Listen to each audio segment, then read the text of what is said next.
Grant was leading that song, How Do You Explain? And I was just, that was just a great song.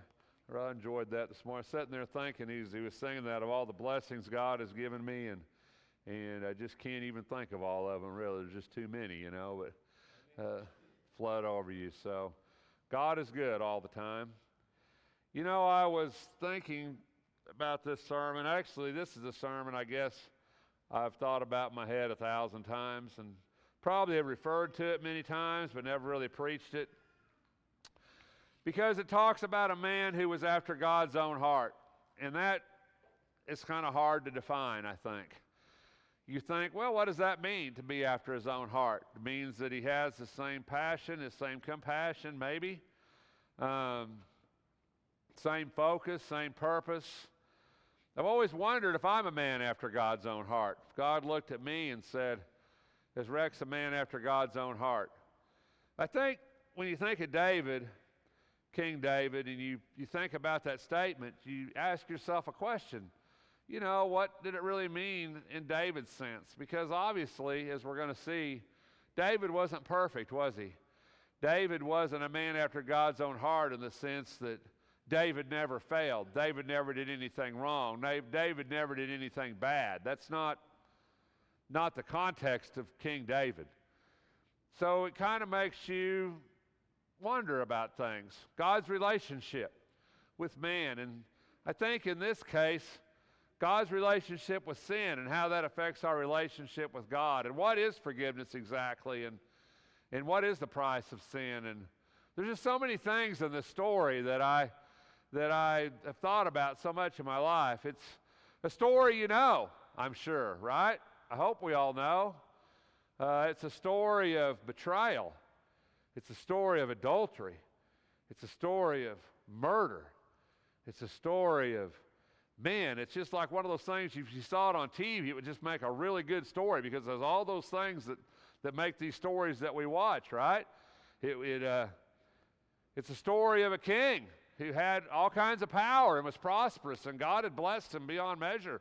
A king who had become so prosperous that he no longer had to go out and fight with his army. It was a king who was able to stay home and send his army out to fight.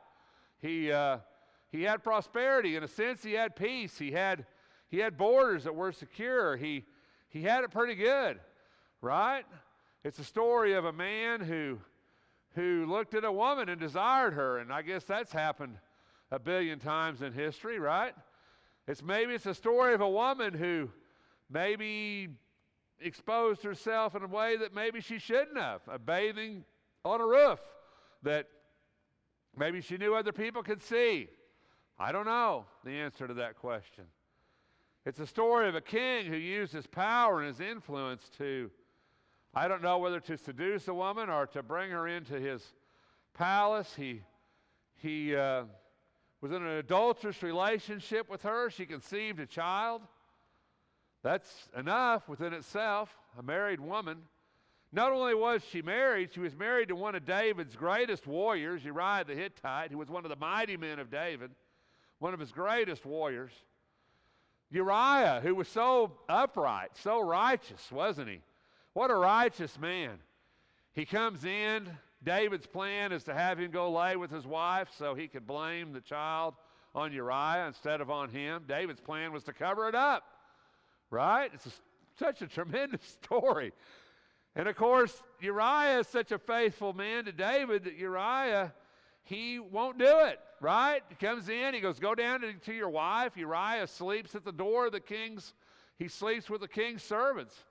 He says, how can I go and lay with my wife when the men are in the field, right? So loyal is Uriah. So David doesn't give up quite so easy. David says, I'll get him drunk. So David gets him drunk. Says, well, now he'll go down and lay with his wife, right? He's drunk. He's been in the field for all. Get him drunk. He's going to go down to his wife. Oh, no, not Uriah. No, he goes out and sleeps with the king's men again, right? Well, now what does he do? What does David do? Well, like I said, the plot thickens, right? So David writes a letter to Joab. He says, listen, send Uriah back to the front. When he gets there, I want you to send him to the most fierce fighting And we're right in the middle of the fight. Everybody pulls away from him so that he'll be killed. And the king puts it in a letter and seals it with his ring. And poor Uriah carries his own death to the front line. Of course, Uriah is so righteous, he's not going to peek. I might have peeked, right? But Uriah doesn't peek because that's the kind of guy he is. He's upright, he's righteous, he's blameless. So Uriah carries it to the front, and Joab sends him to the front, and they send him right up against the wall into the fiercest fighting, and they draw back away from him, and Uriah is killed. And David says, oh, I got away with it, right? So David takes Bathsheba, brings her in after she mourns for her husband. David takes her in, makes her his wife, and David thinks, well, I got away with that. Everything's good. What a story. It's almost more than you would see in a movie, isn't it? It has every aspect of what's wrong, doesn't it? Lying, adultery, betrayal, murder. Man. And at the end of the day, King David's still sitting in his castle. And King David says, guess I got away with that one, didn't I? But King David forgot about God. And so Nathan's David's prophet. And so Nathan comes up to Samuel, who's going to confront him with this. In 2 Samuel 7, it says, she bore him a son, but you got to listen to the end of it. The thing that David had done was evil in the sight of the Lord. That's the beginning of what's going to happen. What happened to David is not unique to man. All women, people, I should say this, I can't be gender specific anymore, right? What David did is not unique to humankind, right? He saw something, he desired it. His desire overcame his conscience, his will, his ethics, whatever you want to say. And he said, whatever it takes, I'm going to have that. I desire it. And because of that, he did action. And because of that, things happened. James tells us in James 1, he says, let no one say when he is tempted, I'm being tempted by God. In other words, God doesn't tempt us, is what James is saying. He says God cannot be tempted by evil, and he himself does not tempt anyone. But each one is tempted when he is carried away and enticed by his own lust. James is real specific about it. He says, it's not that Satan makes you do it. When you do something wrong, it's because you're enticed by your own lust. It's what you want, what you desire. And all sin can basically be lumped into three categories, right? Lust of the flesh, lust of the eyes, pride of life. Just about every sin known to man is one of those three things. It's either something my flesh desires, something my eyes desire, or something my pride desires. That's what sin always comes down to. And it's no different here. David desired that, but then James goes on to say, he says, then when lust has conceived, it gives birth to sin. And when sin is accomplished, it brings forth death. And this is the story of that. This is a story of a man who committed a tremendous sin, a man who was in power, a man who was in influence, a man who God had chosen to be king over Israel, a man after God's own heart, and yet his desire, his temptation had led him away and led him to do what he knew was wrong. He knew was wrong, and yet he did it anyway. And in 2 Samuel 12, 1 and 3, when Nathan confronts him, Nathan tells him a story. Nathan says there were two men in one city, one rich and the other poor. The rich had a great many flocks and herds, but the poor man had nothing except one little ewe lamb, which he bought and nourished, and it grew up together with him and his children. It would eat of his bread and drink of his cup and lie in his bosom. And it was like a daughter to him. Now a traveler came to the rich man, and he was unwilling to take from his own flock or his own herd to prepare for the wayfarer who had come to him. Rather, he took the poor man's ewe lamb and prepared it for the man who had come to him. Boy, what a bad story, isn't it? You know, this man that was rich, who had everything, who had everything he could desire. David was rich. He had everything he could desire. He had wives. He had concubines. He had the harem of Saul. And yet, it's this one little ewe lamb, Uriah's wife, right? And he took it away from him. And David is outraged. King David's outraged. How could this happen? And his anger burned. And he said to Nathan, as the Lord lives, surely the man who has done this deserves to die. He must make restitution for the lamb fourfold. Plus, he did this thing and had no compassion. And Nathan says, you are the man. You know, David, he pronounced his own sentence. The man who did this deserves to die. Deserves to die. And then Nathan says, you're the man. I don't know how David felt at that particular instant. In that moment, I don't know how David felt when his sin was revealed to him, when he knew that he was the man who did that.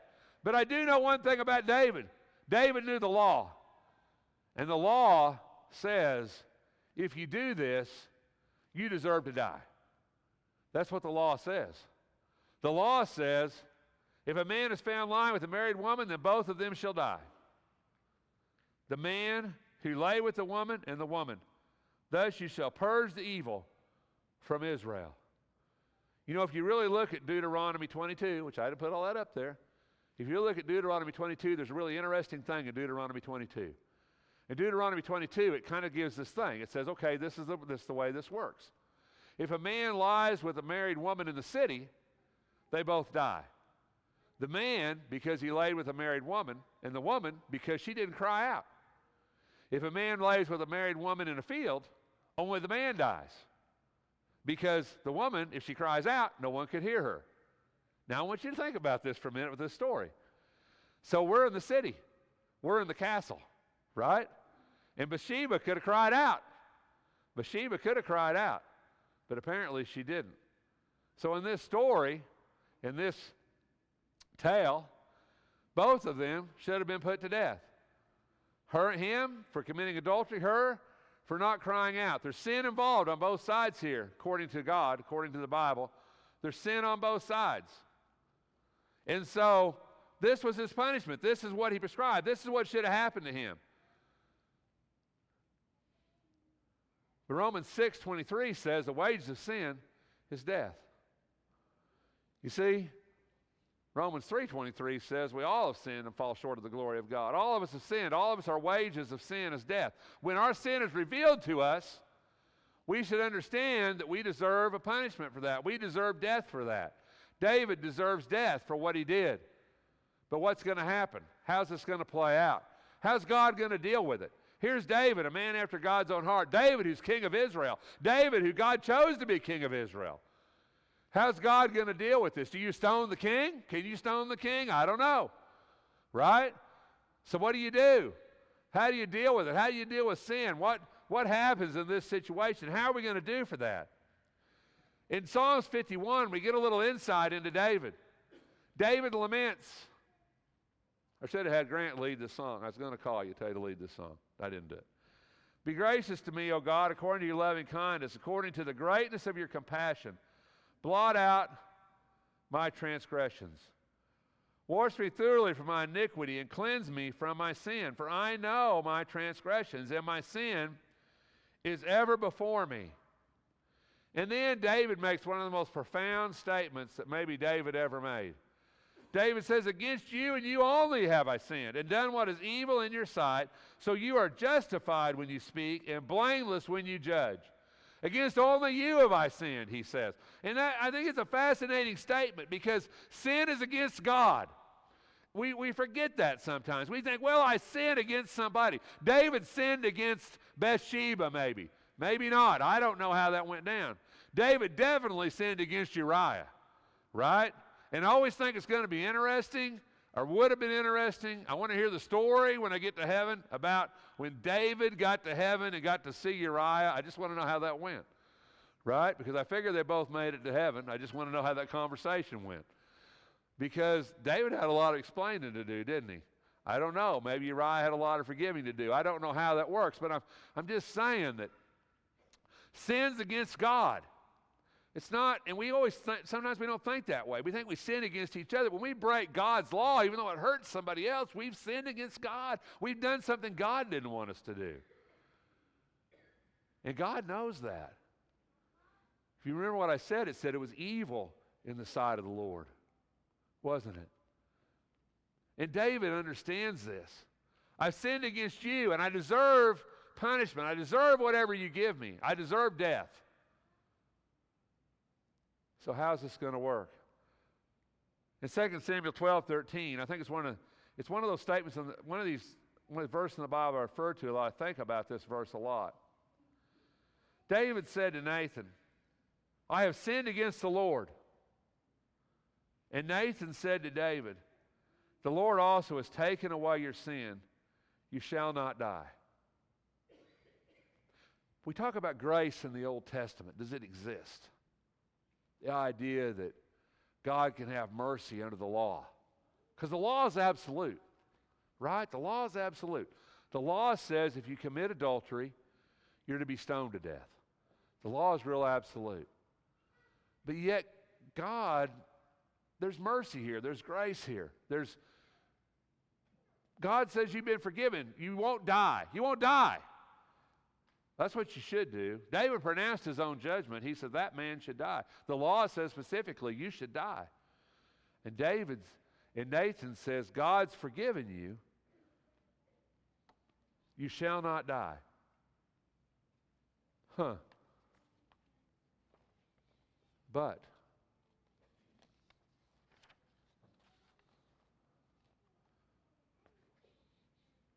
what? It happened. Didn't it? Uriah is dead. You ain't going to bring him back. Forgiveness doesn't change what happened, does it? The fact still remains. People were still hurt. Israel's got a leader that's corrupt, more or less, been caught in this act. This speaks volumes about what it means to be forgiven by God and what it means to serve the consequences of what we do anyway. You know, it's wonderful to be forgiven. It's wonderful for God to say, Rex, I'm not going to hold that against you. Not going to hold that against you.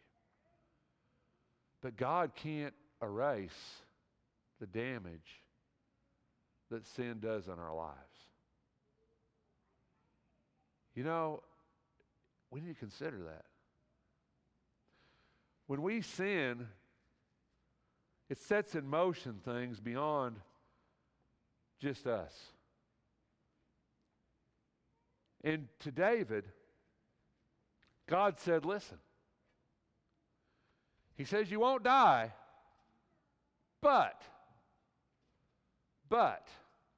he says, thus says the Lord, I will raise up evil against you from your own household. I will even take your wives before your eyes and give them to your companion.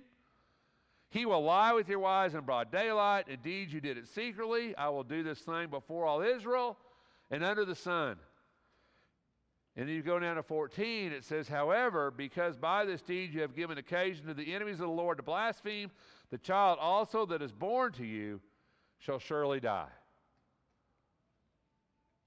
But, you see, isn't that how it is with sin? You know, we sin against God, things happen, whatever that might be, but there's always a consequence to it. There's always things that happen because of it, and you can't erase those things. You can't take those things away. You can't turn back the hands of time. You can't bring somebody back from the dead. If you sin and it causes an action, causes things into motion, what can you do about that? You can't. You know, the lament of David in the 51st Psalm, it really speaks of that. It speaks of the idea that I can't change what I've done. I've sinned against you and I've set in motion these things. And because of this, my sin is always before me. I'm always going to see it. How many marriages have been destroyed by by such as this, how many lives have been destroyed? How many lives have been destroyed by sin, by addiction, by sexual sin? How many lives have been destroyed that will never be put back together again? Even if you get the forgiveness of God and forgiveness of man, it still doesn't change what's been done, does it? It still doesn't change what happened. Oh, eternally it does, doesn't it? You won't be held accountable, but in this life, there's always a price. God always wants us to know there's a price of sin. He's wanted us to know that from the beginning.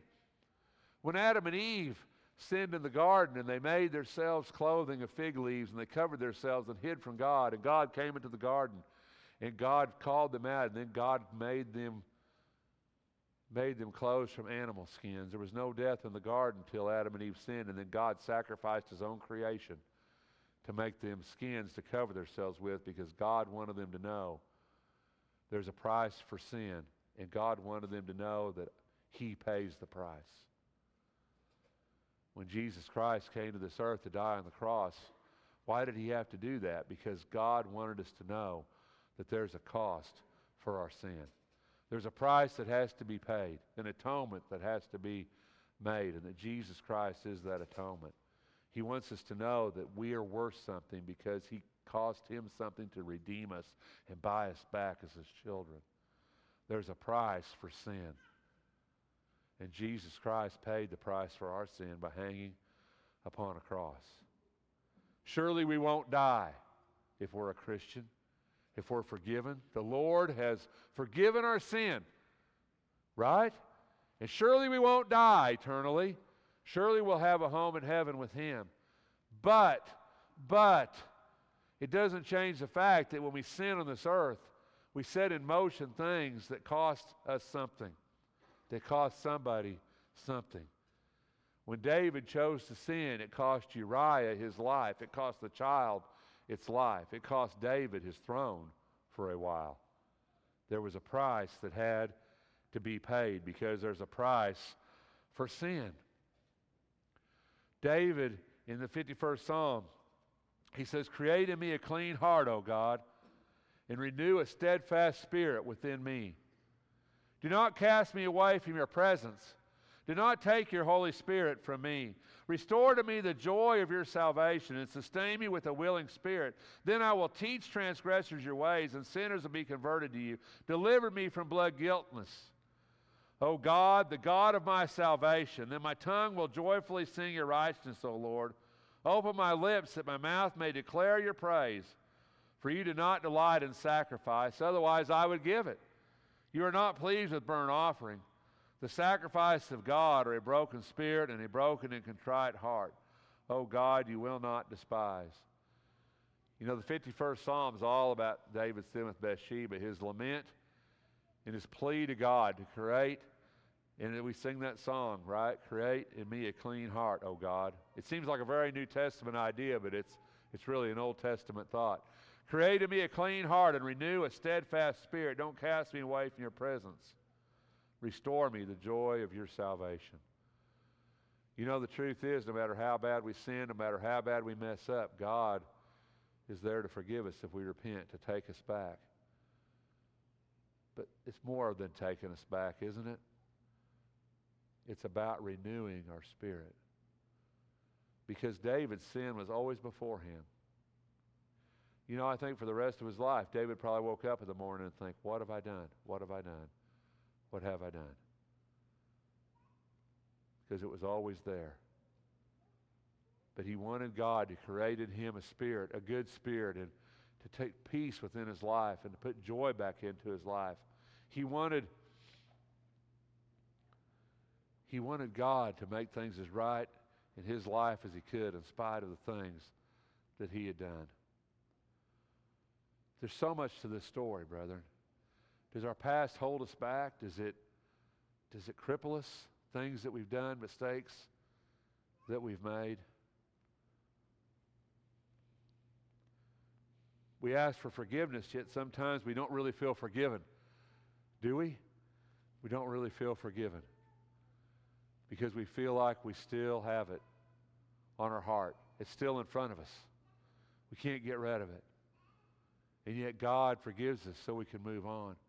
God forgives us so we can restore our spirit and restore our hope and restore the lives of people around us.